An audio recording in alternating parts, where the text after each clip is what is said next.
Breaking news, a dramatic U.S.-led escalation in the Middle East, where there have been fresh strikes and counter-strikes overnight between Israel and Iran. At 22:14 local time, 16 Israeli F-35 Adir fighter jets were already deep inside Iranian airspace, crossing the Zagros Mountains at 38,000 feet with 30 petroleum targets on their list and a straight line home.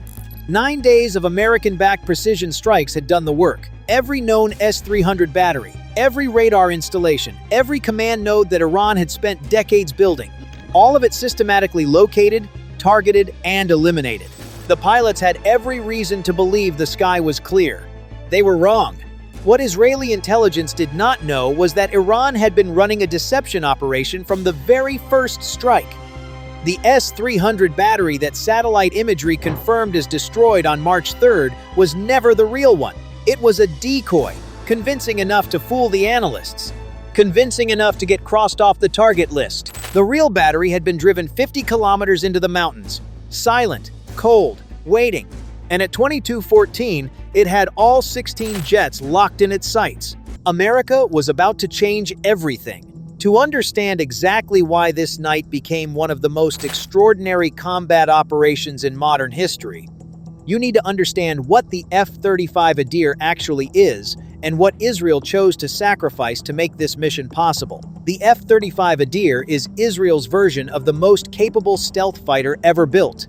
Its radar cross-section under normal combat configuration is roughly the size of a marble. At engagement range, Iran's best air defense systems cannot detect it. It disappears into the background noise of the atmosphere, invisible, untouchable. But there is a condition attached to that invisibility.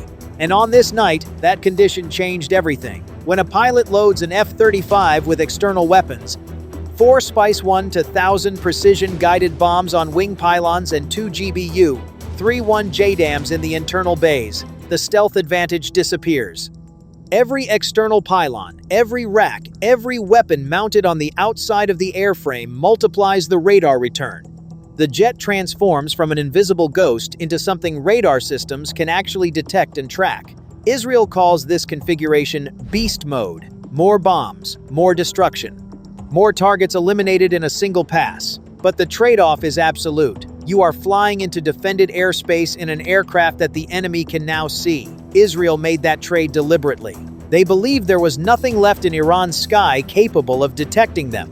9 days of strikes had seen to that. And here is the part no one is talking about. The S-300 crew, sitting cold and silent in those mountains, had been waiting for exactly this moment. No radar emissions, no electronic signatures, nothing to detect or track or target.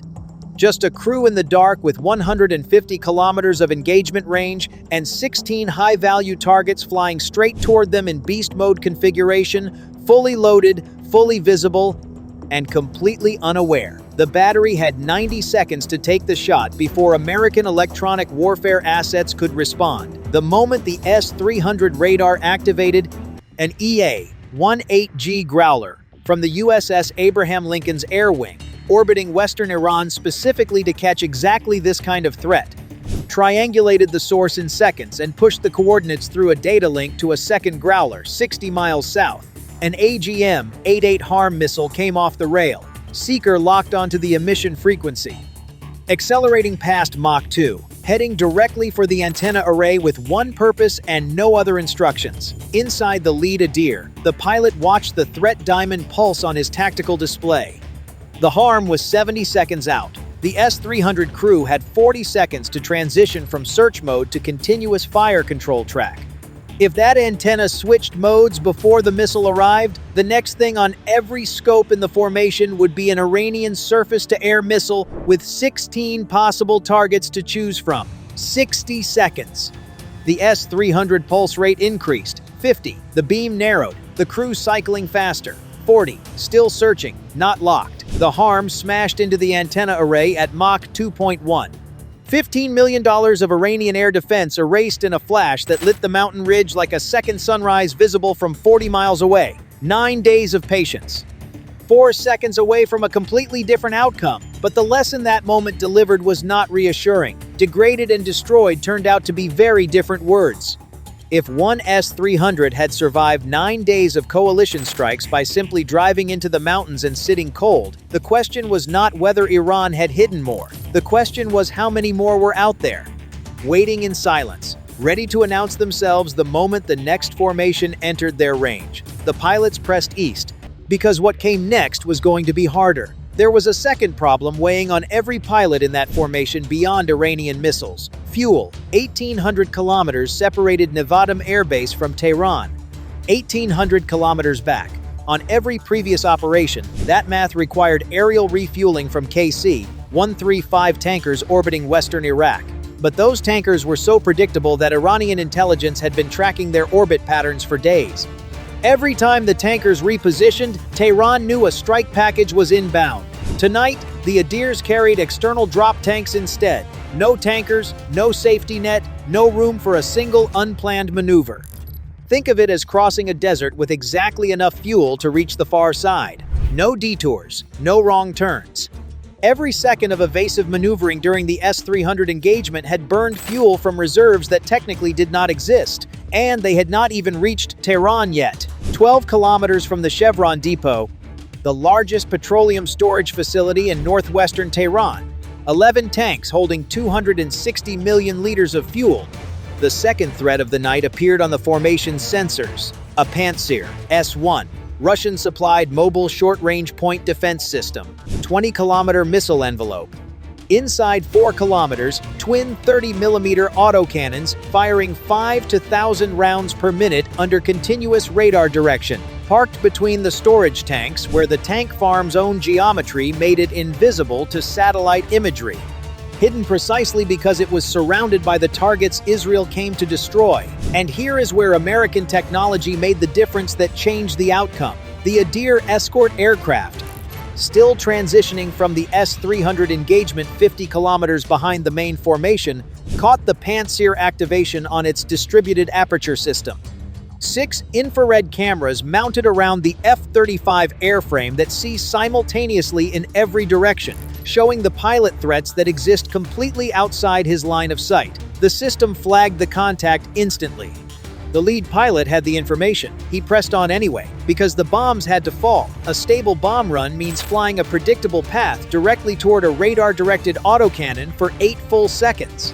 8 seconds of 30mm fire against an aircraft that cannot maneuver because the weapon needs a clean, stable release to guide accurately. The Spice 1-1000 released off the wing pylon and extended its folding glide wings. No rocket motor, no thermal plume. GPS steered it toward the target area.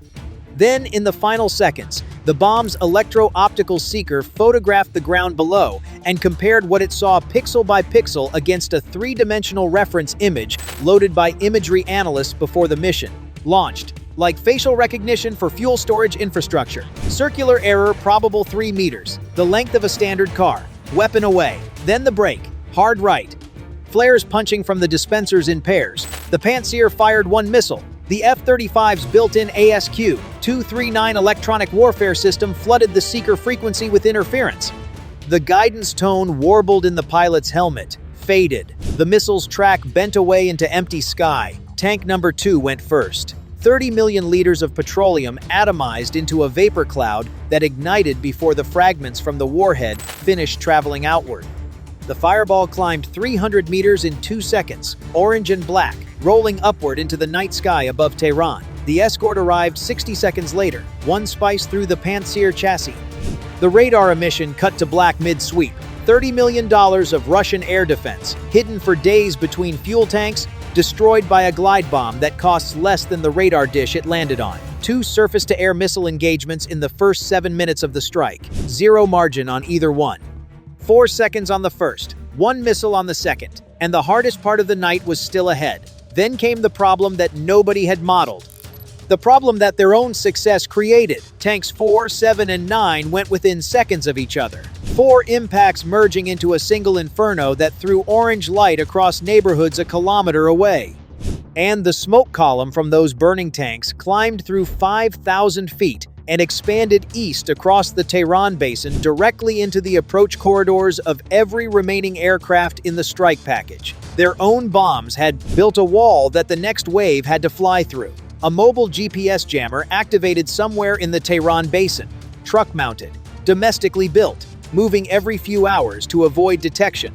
The Israelis had not found this one. Noise flooded the GPS frequencies that every GBU 31 inches the formation depended on for terminal guidance. The spice bombs carry an electro-optical backup, but petroleum smoke had degraded that simultaneously, both guidance systems failing at the same moment because of two threats that did not know the other existed. 60 kilometers west, an F-15 IROM weapons systems officer was running his APG-82 radar in ground mapping mode, painting terrain through the smoke the way sonar maps the ocean floor.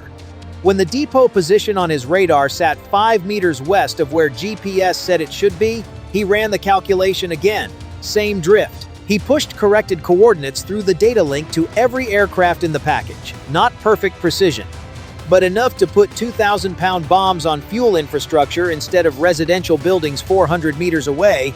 Nobody assigned him that task. Nobody told him that calculation would be necessary.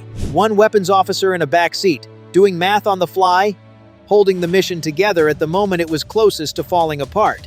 And then a MiG-29 rolled off a dispersed runway in the dark south of Tehran. Radar cold, no electronic emissions. Iran's Air Force had been assessed as effectively grounded. Nobody told the MiG-29 pilot. Using only its passive infrared search and track system, a sensor that detects engine heat without broadcasting anything detectable, the fighter closed to 8 kilometers behind an F-16 Barak, descending toward the southern targets. 8 kilometers is inside missile release range. The Barak pilot had no warning. His radar warning receiver showed nothing because there was nothing to show. The Adir, transitioning south from the Pantsir engagement, caught it on the distributed aperture system, a moving heat source against the city's thermal background that did not match any friendly track in the formation. Fire control radar locked from 30 kilometers. The MiG-29 pilot's warning receiver lit up. He understood exactly what an F-35 fire control lock meant. Hard descending brake, diving into the thermal clutter of the burning depots, using the heat of a city on fire as cover. The Adir held the track for 3 seconds before the thermal noise consumed it. No shots fired, but 8 kilometers is inside missile range. The Barak pilot was seconds from an engagement he never would have detected until the missile was already tracking his exhaust plume.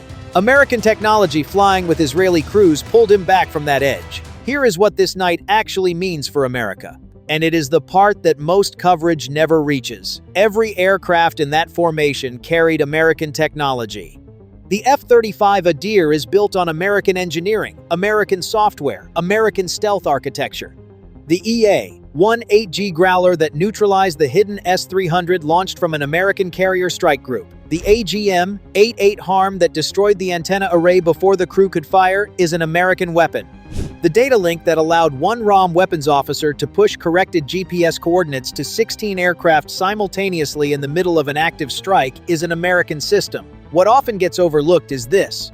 America did not simply sell Israel weapons. America built an entire combat ecosystem that operates as a unified network across multiple aircraft types, multiple crews, and multiple nations simultaneously. That ecosystem performed in real time under conditions no simulation ever fully captured. GPS jamming, petroleum smoke degrading electro-optical guidance, a hidden air defense battery, an unexpected fighter threat. Fuel states that left zero margin for a single additional problem. Every American taxpayer who funds this military should understand what that investment actually produces. Not individual platforms, not individual weapons. A combat network sophisticated enough to adapt in real time, correct for threats that did not exist when the mission was planned, and still deliver weapons within 3 meters of intended targets through smoke and jamming and the thermal chaos of a burning city. Our men and women aboard the USS Abraham Lincoln were part of this operation. American sailors, American aviators, American electronic warfare specialists making real-time decisions that kept Allied pilots alive when Iran's last surprises came out of the dark. This is what American military investment actually looks like when it operates. At the absolute edge of what is possible. 4 depot fires, 2 surface-to-air missile engagements, 1 hidden S-300 that survived 9 days of strikes, a GPS jammer nobody located, a MiG-29 nobody expected, smoke that degraded every targeting pod in the formation, fuel states with no margin for a single wrong decision. And through every one of those failures and surprises and threats that no mission planner put on the target list, the weapons found their targets. The pilots came home. For 40 years, Iran built and refined its air defense architecture specifically to make a night like this impossible, to make the cost of entry so high that no adversary would accept it. For the first time, that architecture faced a combat system it was never designed to defeat. Did Iran just discover that its most sophisticated remaining defenses are no longer enough to stop what America and its allies can put in the sky? Or is there something still hidden in those mountains that nobody has found yet? Drop your answer below. I read every single comment. If you want daily coverage that does not sugarcoat what is actually happening, hit subscribe and turn on notifications. I post every single day, and I am not stopping.